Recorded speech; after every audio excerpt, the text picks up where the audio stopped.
After a slow year in terms of new drone release, in the last few weeks there has been a tsunami of new product announcement, some of them very interesting. In this video I will analyze the specs of the newly announced Autel Evo Lite, a model that is positioned in competition with the DJI Air 2S and the Mavic 2 Pro. I know that many of you are at the moment waiting to decide which drone to buy, so let's see if these two new models can be the right choice for some of you.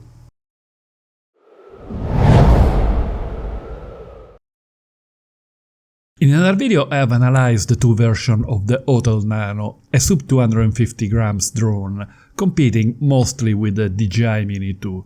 I will post a link at the end of this video. The Autel Lite has a much more difficult task, because it will have to compete against the Air 2S, which is, in my opinion, an excellent drone, very hard to beat.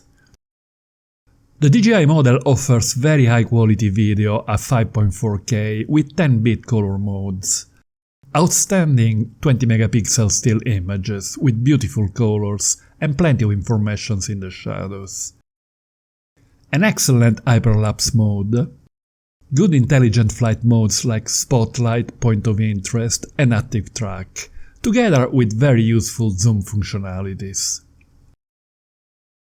The only weak points of the Air 2S are the lack of lateral sensors for obstacle detection, the fixed aperture, and the absence of the intelligent flight mode waypoints.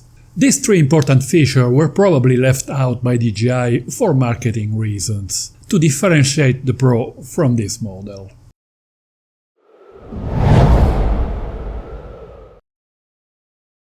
Like the smaller Evo Nano, the Lite comes in two versions, the Lite and the Lite Plus, the main difference between the two versions being the camera.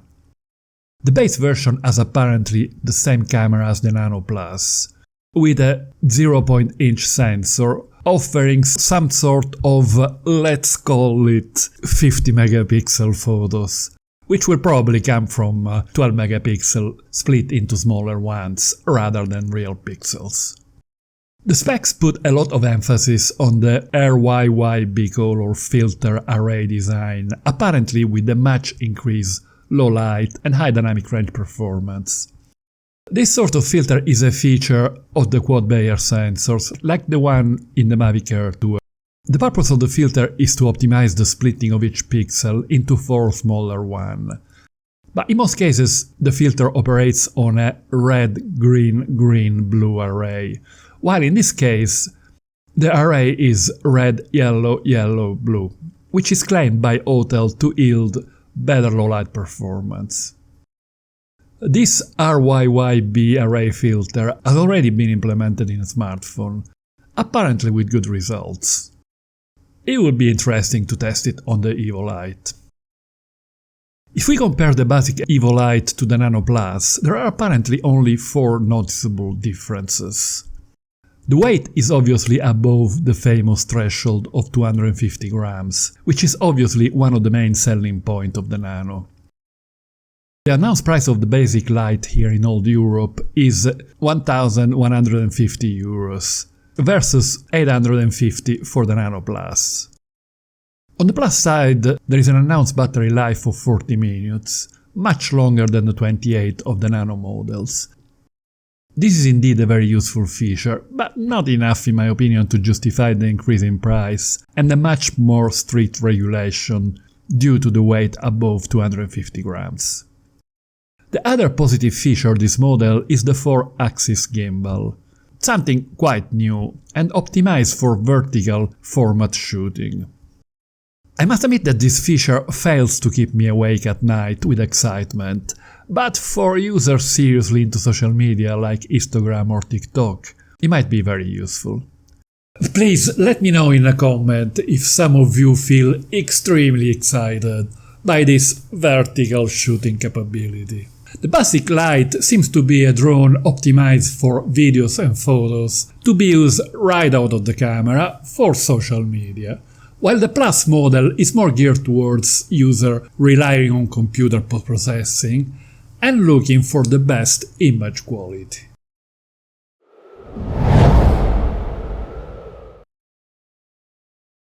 Let's start with the price, as this model has a tag of €1,250 for the basic version, more expensive than $1,000 of the Air 2S. So, to be competitive, it has to bring something extra to the table. The camera has a 1-inch sensor able to shoot real 20 megapixel photos, so the same specs of the Air 2S and the Mavic 2 Pro. It is capable of shooting 6K video at a frequency of up to 30 frames per second, but it doesn't necessarily imply an increase in video resolution compared to the 5.4K of the Air 2S. In fact, the Evo 2 6K model has a resolution of 5472 by 3076, practically the same as the Air 2S, even though it is labeled 6K. The one big advantage of this drone is the adjustable aperture, the lack of which is one of the very few downsides of the Air 2S. For several users, the variable aperture can be in itself a reason for the difference in price.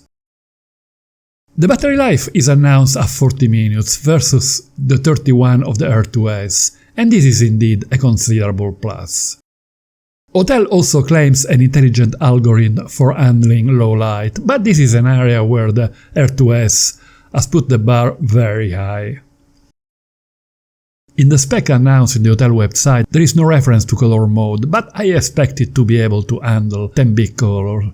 Otherwise, I frankly would not consider this model.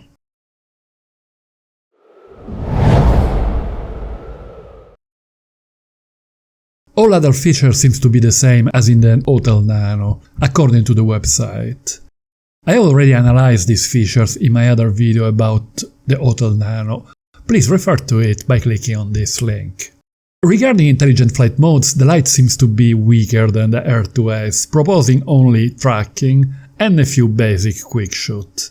In the specs listed there is no mention of waypoints or even hyperlapses, so we have to wait and see.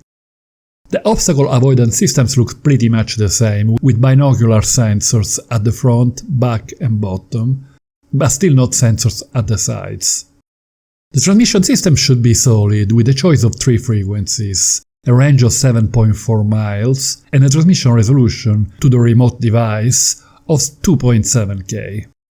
Zoom capabilities are not mentioned on the website, but a photo of the remote controller appears to show an icon to select 3 different zoom levels, up to 4 times, at least for photos.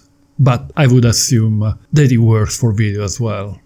A much talked about feature of Autel drones so far has been the lack of geofencing, which is considered by many users an advantage. But Autel has started geofencing the Evo 2 last July. As far as the CE marking is concerned, Autel is in the same situation as DJI. We have to wait for the upcoming EASA marking specs, and I know that the CE marking is something that concerns a lot of you.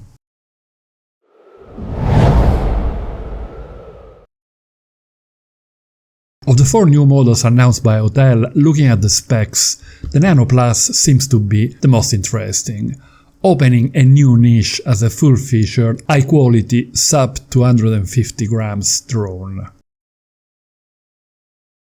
The Lite Plus faces very steep competition against the excellent Air 2S. It is more expensive, but some users could be attracted by the variable aperture and the longer battery life.